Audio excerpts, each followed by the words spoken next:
we begin at the University of Toronto. And what is happening here is they have a 4-year rule. The exemption, you are exempt from English facility testing if you have completed 4 or more years of full-time study in a recognized English language school system. Amazing, amazing. If you want to go to Canada, the recognized countries, they have a list, you guys.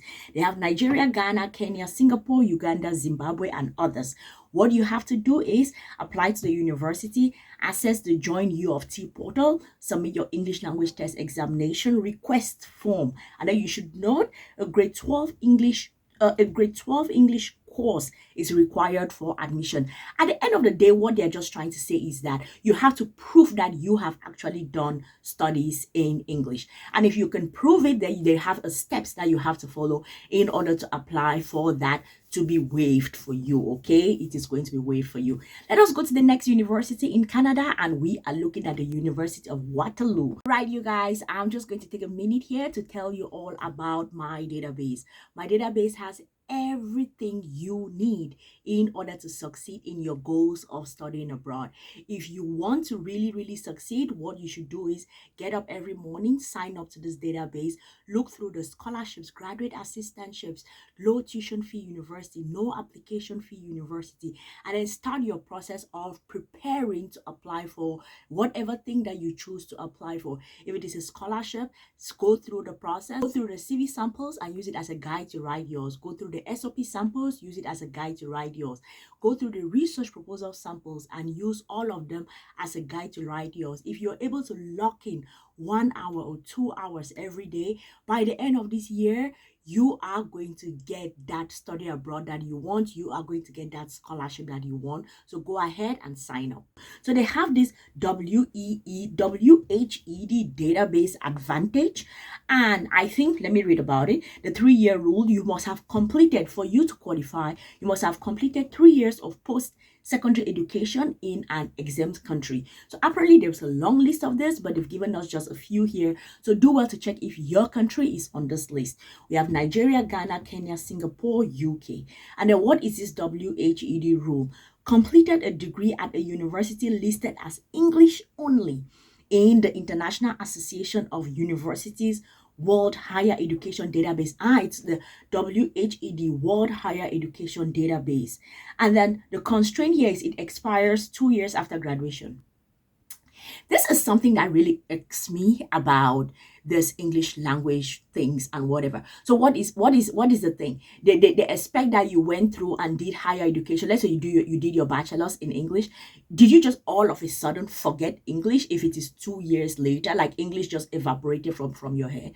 There is a lot of politics in this thing that I don't want to go down that rabbit hole, but this is actually not fair at all. If you did your studies in English, and no matter whenever you show those documents that you did it in English, it should count. It should count for something.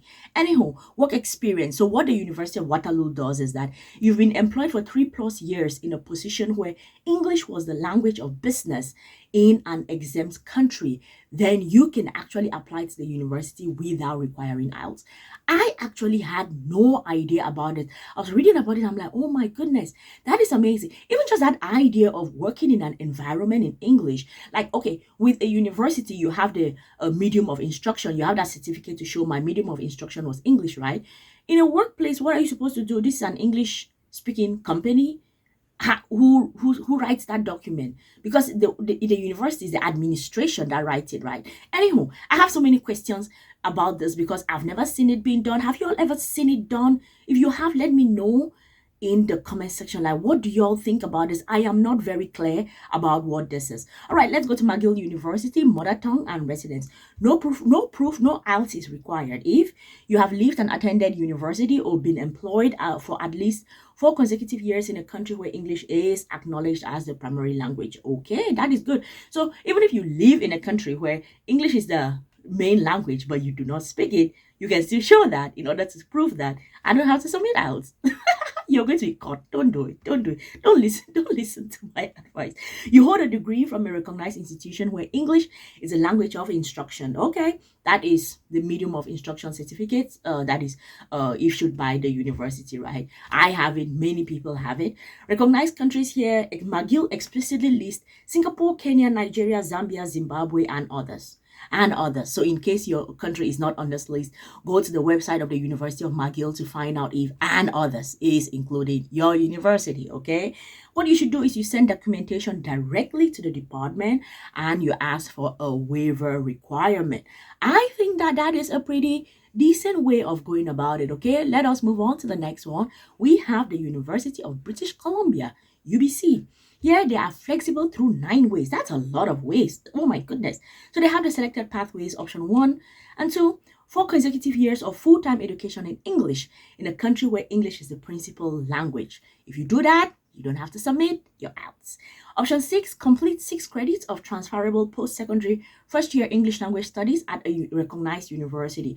I've never done this. If you all have done this, let me know how it works. Is it like you sign up in a school and then you get credits in English? Does it have to be in English or just like an English university? I'm not sure how this goes.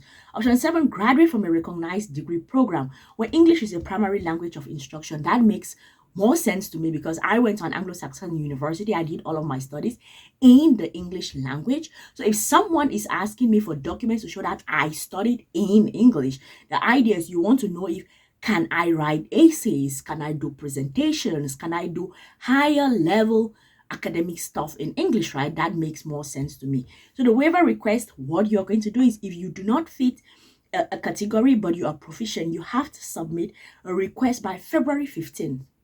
What is the date of today? Today is February 2nd, 3rd, someday in February. Anyhow, it doesn't matter when you find this video, you can still reach out to them and ask them what is the updated date based off of the time that you want to sign in into the university. Do well to go ahead and ask that question, okay? So now let us talk about the ways that you can go about this in terms of why is this the case. You have the curriculum is key. So here you have like for U of T, you have English language. That is what they are looking for. UBC, grade 5 plus in English. And then the University of British Columbia, they are in McGill, they are looking for A-level English language and O-level English language. And then they have the Indian curriculum. Basically, what they are just trying to say is that what is the background? What is your educational background? What degrees did you have? If you went through an Anglo-Saxon system, then probably there is the A levels, there is the O levels, because all of that is like English language education, right? So it is actually all of those that are just trying to see if they can figure out which category do you fall into, which education system did you go through. And if you're able to show that you went through that kind of an English-speaking education system, you will be fine. Mostly you will be fine. Then let's look at the conditional or bridge programs. So for high grades but missing English scores, for example, you do really well, you graduate with like a first class, but you do not have English scores. So what you can do is you have this admission to the degree, then there's like a bridge that can happen in between. So the strategy is if you miss English cutoff but you have high grades, ask for conditional admission. For example, the Waterloo base, they have the bridge to academic success in English where you earn credit while improving your English. And then the University of Toronto, they have the English language transition programs where summer modules to clear their requirements. But there's a note here, financial note.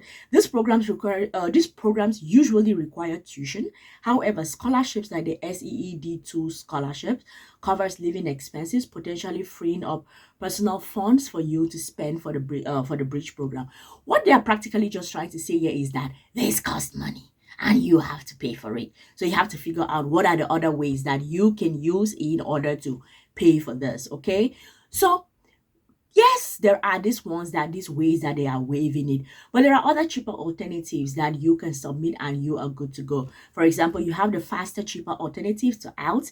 You have the Duolingo test, which is like done online and the results are in 48 hours. You can take it from home. You have the PET, the Pearson, and it's accepted at University of Toronto, University of Waterloo, and then University of British Columbia.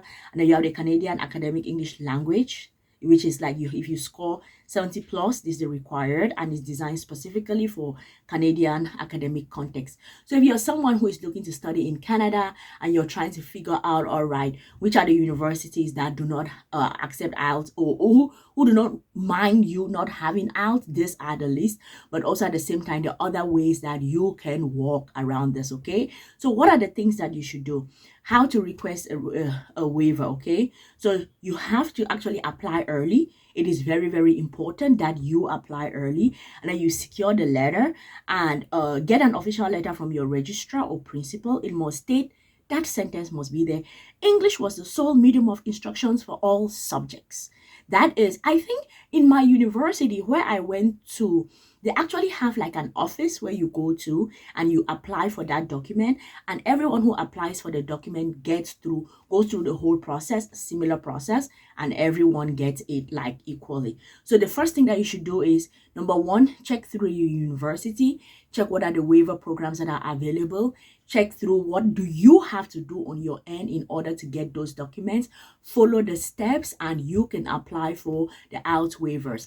If you see that you cannot do it, go through like the Duolingo that you can do online, and that way it makes it very, very easy for you and eases your entire admission process. Thank you guys so much for watching. I hope that this was helpful. Please do well to share this with a friend, a brother, a sister, an auntie, an uncle, anyone that you think that this is going to help. Do well to like the video. Let me know in the comment section, what did you think? Subscribe here. I am going to see you all in the next one. Peace.